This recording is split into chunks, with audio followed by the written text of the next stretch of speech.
Bienvenidos a Vida en Balance. Hoy hablamos de algo que estoy segura les va a interesar a todos porque es algo que, aunque nos pasa a muchas mujeres, somos muy poquitas las que lo comprendemos.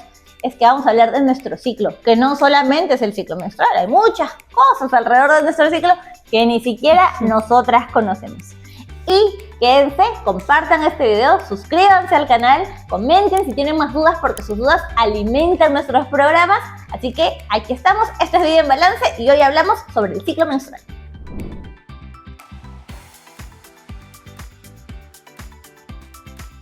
Como les decía, yo soy Fátima Díaz y hoy me acompaña Jimena Vázquez, que es ginecóloga. ¿Cómo te podemos encontrar en red, Jimena? ¿Qué tal, Fátima? ¿Cómo estás? Me pueden encontrar como doctora Jimena Vázquez. Excelente. Y vamos a hablar de esto que, como les decía, a todas las mujeres nos pasa, pero muy pocas realmente conocemos, que es cómo funciona nuestro ciclo. Jimena, respóndenos esa pregunta principal, por favor. Bueno, básicamente para empezar, es algo bastante amplio y bastante complejo de entender, pero a grandes rasgos, el ciclo funciona básicamente en dos fases, que es la fase folicular y la fase lútea, y es importante entender que todo a diferentes niveles funciona de manera de engranaje. Va a funcionar a nivel hormonal, que viene desde nuestra cabecita hasta todo nuestro cuerpo, baja de la cabeza hacia las gónadas, que son los ovarios en nuestro caso, y funciona a la par junto con el útero, con un tejido muy importante, que es el endometrio, que es la capa interna del útero. Entonces, como para empezar, punto número 1, todo tiene que funcionar en balance. Ahora, ¿cuánto tiempo dura? Esto también puede ser muy variable entre las mujeres, normalmente tiene que durar más o menos entre 28 días, más o menos, se sabe que puede durar entre 5 días después o 5 días antes, por lo que todas las mujeres pueden decir, yo soy regular y mi ciclo viene cada 22 días, mientras que otra mujer diga, yo soy irregular y mi ciclo viene cada 30 días. Eso es regularidad. Otra cosa importante es la duración de la menstruación, que es parte del ciclo menstrual, que debe durar entre 3 a menos de 8 días. Esto también puede variar entre las mujeres y aún así somos regulares, ¿okay? Y hay una fase muy importante en el ciclo menstrual y que rige todo, que es la ovulación. Entonces, lo que sabemos a ciencia cierta es que el ciclo está dado para que se dé la ovulación, que es básicamente lo principal de cualquier mujer, porque genéticamente pues está formada por gónadas que a la larga se busca que liberen los ovocitos y que podamos ser fértiles, ¿no? Que es básicamente el eje del ciclo menstrual. Entonces, ¿qué es lo que sucede? Es importante que entendamos que siendo este el eje, pueden haber muchas variaciones que puedan interferir, pero básicamente nos centramos en la ovulación. Perfecto, o sea, entre 28 más 5 y menos 5. Más 5 y menos 5. O sea, sí. No me guío necesariamente de los 30 días del calendario, que yo digo, ay, soy irregular porque no me vino el 5 de enero y el 5 de febrero. Muchas veces vienen las pacientes y dicen, no soy irregular, es que no me viene el mismo día. O me vino el 28 y un día, el siguiente mes me vino el 20 y el siguiente mes me vino... Y es también entender que todos los meses no tienen la misma cantidad de días y por tanto puede variar la fecha en la que nos venga, pero aún así somos regulares. ¿Y tus fases también pueden un mes ser más cortas y otro mes ser más largas? Ok, esto también es importante porque el ciclo está dividido en dos fases, que es la folicular y la lútea. ¿Qué pasa básicamente en cada fase? La folicular, como bien su nombre lo dice, los folículos, que son las casitas de los óvulos, van creciendo, se van reclutando. Y la lútea, básicamente, ya entre ambas fases hay la ovulación y posteriormente, al haber o no haber gestación, en el caso de que no haya, cae todo el endometrio que ha ido creciendo a la par, que va creciendo porque va a ser la casita del óvulo fecundado en el caso que hay embarazo. Pero cuando no hay, el cuerpo lo identifica y todo el endometrio cae junto con la regla. Entonces, lo único que no varía es la segunda fase, que es la fase lútea, que sabemos que dura 14 días. Okay. Y aquí viene el punto clave, ¿no? Si nosotros sabemos que dura 14 días, quiere decir que 14 días antes de que me haya venido la regla, yo ovulé. Pero si es que soy una persona regular, sé más o menos cuándo es mi ovulación. Sin embargo, la única exactitud de saber cuándo ha sido mi ovulación es mi regla y yo sé que 14 días antes ovulé. Lo que quiere decir que siempre puede haber una variación en la ovulación y no es algo exacto. Y ahí justamente viene la importancia cuando hablamos ya de planificación familiar y la gente que usa el método del calendario. ¿Por qué el método del calendario tiene tantas fallas? Porque exactamente yo no voy a saber con exactitud plena cuando ovulé y siempre en estos calendarios que están tan de moda, te dicen tus días fértiles y te dan una ventana de fertilidad, ¿no? Claro. E incluso te dicen, puedes ser fértil. Porque puedes, no eres fértil, puedes ser fértil. Estos días fértiles y días que te los ponen en vez de verde y amarillo, puedes ser fértil, ¿no? Entonces realmente la única exactitud que nosotros sabemos es del mes pasado. Es contar hacia atrás. Exacto. Ay, señor, Dios mío, apunten por favor los que están en modo planificación familiar, si no tenemos también otro episodio que complementa este, que es el de Nivania, donde hablamos un poco más extenso sobre planificación familiar y vamos a seguir hablándolo porque es un tema también súper importante. Pero volviendo al ciclo de las mujeres, ¿cuáles son los signos que debemos tomar en cuenta para saber que tenemos un ciclo saludable? Okay. Por ejemplo, el ciclo saludable es cuando viene siempre entre estos días que yo te digo 28 más menos 5 y que dura entre 3 a 8 días, ¿no? Los ciclos que duran menos o los ciclos que duran más es un ciclo que probablemente no está del todo dentro de los rangos de normalidad. Y cuando hablamos de algo anormal pueden haber muchísimas causas que alteren un ciclo menstrual. Hasta el simple estrés puede alterar nuestro ciclo menstrual, ¿no? ¿Qué otra cosa no es normal? La cantidad de la regla. Ahora, esto es un poco difícil porque puede ser ambiguo. Hay personas que usan copa menstrual, hay personas que usan toallas higiénicas, tampones, exacto. Entonces, incluso hoy hay los calzones absorbentes que también se utilizan y es muy difícil saber exactamente cuánto menstruas. Para una chica normal puede ser utilizar 5 toallas higiénicas por día, mientras que para otra usa 2 y es su normalidad. Entonces, bueno, nos dicen que más o menos tenemos que tener un flujo entre 20 y 80 ml, pero realmente ¿cómo saber si es? Lo que estamos midiendo, exacto, que estamos midiendo cuánto exactamente reglamos, ¿no? Entonces, siempre que no haya algo que nos descompense, ejemplo, una paciente que tenga anemia, siempre vamos a tener que descartar algo ginecológico de fondo. Siempre que sea algo que no le genere ninguna comorbilidad o ninguna complicación, suele estar dentro de lo normal. Siempre que la paciente no tenga problemas de fertilidad, suele estar dentro de lo normal. Entonces hay muchas cositas que cuando vamos al ginecólogo nosotros preguntamos para saber que es un ciclo normal, ¿no? Entonces ya sabemos que el estrés puede alterar nuestro ciclo menstrual. Sí. ¿De qué otra manera puede afectarlo? O sea, ¿solamente lo mueve o puede generar algún problema mucho más grande, tal vez? A ver, el estrés, este tema es también bastante complejo porque el estrés va a interferir en muchos aspectos. Como yo te mencionaba, es todo como un engranaje. Funciona desde hormonas que se liberan a nivel central, desde la cabecita, que va a estimular a las gónadas y que a la vez va a estimular el endometrio y demás. El estrés está muy relacionado a una hormona muy importante que se secreta exactamente en el mismo lugar donde empieza todo el ciclo menstrual, que es la prolactina. Y cuando la prolactina aumenta, podemos tener irregularidades en nuestro ciclo menstrual. Incluso muchas mujeres van a decir, no reglo desde hace 2-3 meses y no sé qué está pasando. Pero algo muy importante que vamos a ver en estas mujeres, no en todas, pero en muchas, es la prolactina aumentada puede generar secreción por mamas, estando o no estando en un embarazo. Entonces, claro que también hay otros factores, pero puede ser este, ¿no? Y en el caso de que no haya secreción, porque no en todas las pacientes pasa, lo solemos dosar o medir en sangre para ver si es que está elevado y muchas veces el estrés es la causa principal. Lógicamente que depende del valor, pero muchas causas están dadas por el aumento de prolactina que se da por el estrés. O sea, realmente, tenemos un episodio más acerca del estrés. Hoy pueden ver cómo todos los episodios de Vida en Balance están encadenados, cohesionados. Van a poder encontrar más información sobre cómo el estrés afecta a nuestra salud en otro episodio con María José García, que es psicóloga. Pero entonces, regresando nuevamente al tema del ciclo de las mujeres, aparte del embarazo y el estrés, ¿hay algún otro factor que pueda cambiar o alterar la regularidad o la frecuencia de los ciclos que tenemos? Muchísimos factores.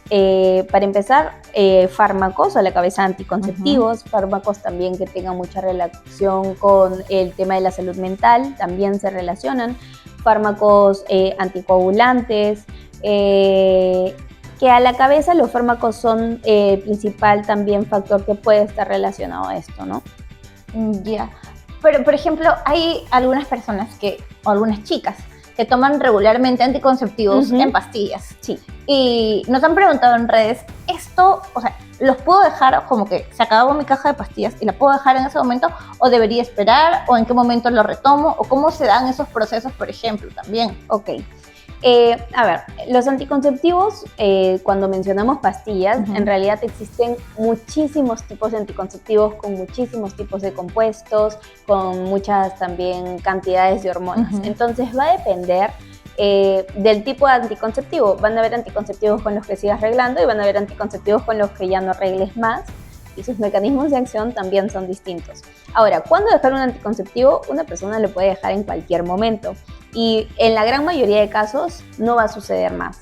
En algunos otros sí puede suceder un sangrado y ahí en ese caso en particular sí tienes que ir al ginecólogo para poder estudiar qué está pasando, pero en la mayoría de los casos tú lo puedes dejar en el momento que desees, porque básicamente lo que hacen los anticonceptivos es simular hormonalmente un ciclo menstrual y una simulación de una regla, pero no hay ovulación, que como te contaba es el eje, ¿no? Entonces, ¿cuándo dejar un anticonceptivo? Tú lo puedes dejar en el momento que tú quieras, siempre y cuando no se esté dando como un tratamiento para otras enfermedades, ¿no? Claro, porque por ejemplo, pasa que a veces hay pacientes que tienen el síndrome de ovario poliquístico. Exacto. Y se trata con anticonceptivos, pero entiendo que también debería tratarse, o sea, no solo con anticonceptivos, sino que es como toda una estrategia multisectorial, podría decirse. El mismo engranaje que te comentaba, ¿no? Nuestro cuerpo realmente es como un software y muchos libros te lo explican así. Justo cuando yo te decía, los puedes dejar en cualquier momento siempre y cuando no sea un tratamiento para otra enfermedad, una de las cosas más comunes que tenemos y que sufren muchas mujeres es el síndrome ovario poliquístico, donde básicamente el síndrome ovario poliquístico es una alteración donde va de la mano con muchas alteraciones metabólicas y donde realmente no tenemos cura. O sea, no es que yo uso anticonceptivos para curar el síndrome ovario poliquístico, sino que el síndrome ovario poliquístico, como tiene manifestaciones a tantos niveles, uno de los principales es en las reglas, nosotros manejamos las molestias que tienen las pacientes. Y al haber una molestia en la regla, donde muchas veces no hay reglas abundantes, hay reglas irregulares o dolorosas, nosotras utilizamos anticonceptivos para generar esta regularidad que no está, manejar el volumen de la regla, ver presencia de regla que muchas mujeres necesitan y les da parte de una tranquilidad ver presencia de regla, y para eso utilizamos los anticonceptivos. Y también los utilizamos para manejar el tema del acné, del vellito que muchas veces aumenta en el síndrome ovario poliquístico, y en estos casos en específico es cuando no los podemos dejar de porrazo, porque lo que va a suceder es que vamos a tener menstruaciones nuevamente irregulares, inestables, va a volver el tema del acné y demás. Claro, y es que es súper complejo porque cuando empezamos a hablar del ciclo de la mujer y de las hormonas, es como que todo un universo que se abre y que muy pocos logran entender. Exacto. Porque, como tú mencionas, es un engranaje súper complejo. Sí. Pero entonces, ¿es posible que la alimentación pueda influir en algún aspecto de mi ciclo, básicamente de mi ciclo, de cómo va cambiando a lo largo del mes o cómo se manifiesta? Sí, es muy importante este tema. La alimentación y en general el mantener una vida saludable, el peso, tiene mucha relación con pacientes que tengan estas regularidades menstruales y también a la par con la fertilidad, porque como ya te comenté, el ciclo se centra en la ovulación. Claro. Entonces, se sabe que muchas mujeres que son irregulares, que tienen, por ejemplo, síndrome ovario poliquístico o síndromes metabólicos con todas las ramas que engloba, cuando bajan por lo menos el 5 a 10% de su peso, comienzan a tener regularidad. Y por tanto, la alimentación saludable, que tiene relación directa con, no necesariamente cuando te digo peso te hablo de una delgadez, sino te hablo de salud, ¿no? Cuando hablamos de IMC, que es el índice de masa corporal, cuando tu peso va acorde con tu talla y estás en una situación de salud saludable, sí va a haber relación directa con tus ciclos menstruales. Y por eso en el síndrome ovario poliquístico es muy importante llevarlo a la par con nutrición, con una dieta saludable, con buscar un peso ideal. Es muy importante. Es toda una suma de factores que terminan influyendo en cómo funciona nuestro cuerpo, como en cualquier parte de nuestro cuerpo, en realidad. Tal cual. Pero que en nuestra cabeza todo funciona por cada uno por su lado. Sí. Debemos empezar a vernos de una forma más integral, en realidad. Tal cual. Otra cosa es que, por ejemplo, hay algo que a mí personalmente me lleva a pensar muy rápido cuando hablamos del síndrome ovario poliquístico, es que estos síntomas tan fuertes del periodo, por ejemplo, me hacen pensar también en la endometriosis. Y o sea, ¿son primos? ¿Son casi lo mismo? ¿O cómo? Son totalmente distintos. Son enfermedades totalmente distintas en su forma de ser y en su forma de actuar. El síndrome de ovario poliquístico es un síndrome donde en nuestros ovarios hay muchos folículos y cada folículo liberan los óvulos y por tanto hay muchas irregularidades menstruales, ¿ok? Se va de la mano mucho con aumento de los andrógenos en el cuerpo y por eso tenemos tanto acné, tanto vellito y tenemos también mucha relación con la resistencia a la insulina. Es una enfermedad y la otra que es la endometriosis es básicamente, a ver, para intentar entender un poco, el útero tiene una capa interna, como te mencionaba, que es el endometrio donde cae la regla. Este tejido es un tejido glandular. Ahora, hay muchas hipótesis de cómo se da la endometriosis, pero básicamente este tejido glandular termina en otras zonas, en el ovario, en las trompas, en la misma cavidad abdominal, incluso en el recto. Entonces, este tejido responde a las hormonas. Y así como tu endometrio responde y crece y cae cuando no hay la ovulación, este tejido también responde con esta estimulación hormonal en el ciclo. Y por tanto, no tiene, por ejemplo, dónde caer. Entonces, inflama este tejidito que está en los ovarios, que está en el recto, que está en las trompas y genera un dolor porque la sangre y la inflamación irrita y duele. Entonces, ¿qué va a pasar con estas pacientes? Tienen reglas más dolorosas, tienen relaciones sexuales dolorosas, tienen en general dolor abdominal o dolor pélvico y se relaciona mucho con un dolor que es muy intenso, que no mejora con analgésicos, porque las reglas pueden doler, claro, pero cuando el dolor es limitante y cuando tus actividades del día a día ya se limitan por este dolor, entonces ya viene el problema y hay que estudiar otras cosas como una endometriosis. O sea, si tengo un dolor durante el periodo sumamente fuerte, debería ir al ginecólogo o a la 100%. ginecóloga 100%. ¿En qué otro caso también debería visitarlo o visitar a un especialista médico, ginecólogo, ginecóloga, para estar segura de que está todo ok, por ejemplo? Ok, para empezar, al ginecólogo se debería ir una vez por año siempre, sabiendo que está todo ok porque vamos a realizar muchos estudios, primero un examen clínico, una anamnesis, una conversación con la paciente que nos lleve a nosotros a engranar lo que las pacientes no necesariamente tienen que saber. Muchas veces nos acostumbramos que hay cosas normales y de pronto nos damos cuenta que no lo son, como el dolor en la regla. Claro. Se acostumbran desde chiquitito que la regla duele y en realidad no debería ser así y si duele es un dolor tolerable, manejable.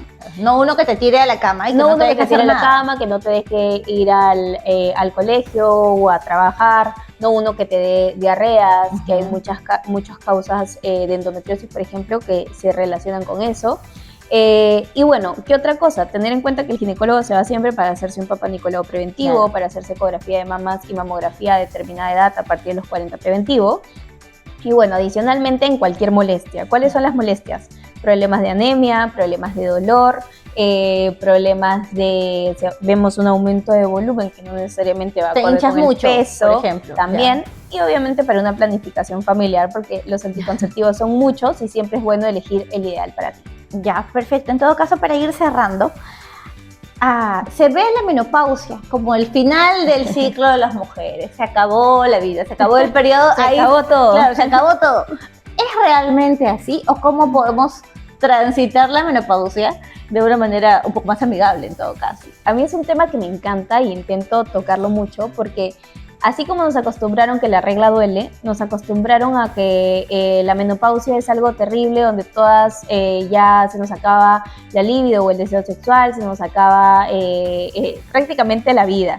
Y tenemos bochornos y cambios de humor y nos dicen que es normal y que es algo que todos debemos vivir. Y sí, efectivamente, así como todos vivimos la adolescencia, todos vivimos la menopausia. Pero el normalizar las molestias nunca tiene que estar bien. Entonces, todas las molestias que te vienen con la menopausia son por una baja de las hormonas que todas las mujeres vamos a tener en un momento de la vida. Pero existen tantos tratamientos hoy en día, terapias de reemplazo hormonal, tratamientos locales para las molestias que tenemos a nivel de vagina, tratamientos también para esta disminución del deseo sexual, que realmente me parece 100% importante explicar que si bien es cierto, terminamos o dejamos de reglar, no termina la vida, ni termina tu vida sexual, ni termina tu calidad de vida, y todas estas molestias tienen manejo de manera muy segura, y lógicamente nosotros tenemos que saber que nuestro día a día y nuestra calidad de vida no debe cambiar independientemente de la fase de la vida donde estemos. O sea, si durante la etapa en la que estamos con periodo o atravesamos el periodo regularmente, tenemos mucho dolor, mucho fastidio, se nos imposibilita vivir, sí o sí deberíamos estar viendo ya a una ginecóloga o ginecólogo. Si llegamos al momento de la menopausia o cuando lleguemos al momento de la menopausia, tenemos demasiados bochornos, el humor se nos cambia demasiado, ya hay cosas que se nos están escapando de las manos, debemos, sí o sí, ir a visitar a un especialista para que nos evalúe y para que vea qué opciones tenemos para tener también una vida de calidad, porque la idea no es andar viviendo por ahí triste, en penurias, ni frustrada, ni absolutamente nada. Entonces, muchísimas gracias, Jimena, Gracias por acompañarnos el día de hoy. Recuérdanos dónde podemos encontrarte, por favor. Bueno, en Instagram como doctora Jimena Vázquez. Perfecto, entonces ya saben, cualquier consulta, busquen a Jimena también, una ginecóloga más que se suma a la lista de especialistas que están compartiendo con nosotros en Vida en Balance. Y recuerden consumir este contenido, compartirlo, suscribirse al canal, comentarnos qué otras dudas les quedan, porque estos temas son súper amplios y es bueno que tengamos especialistas aclarándonos el panorama por fin. Quédense en Vida en Balance, se vienen más programas.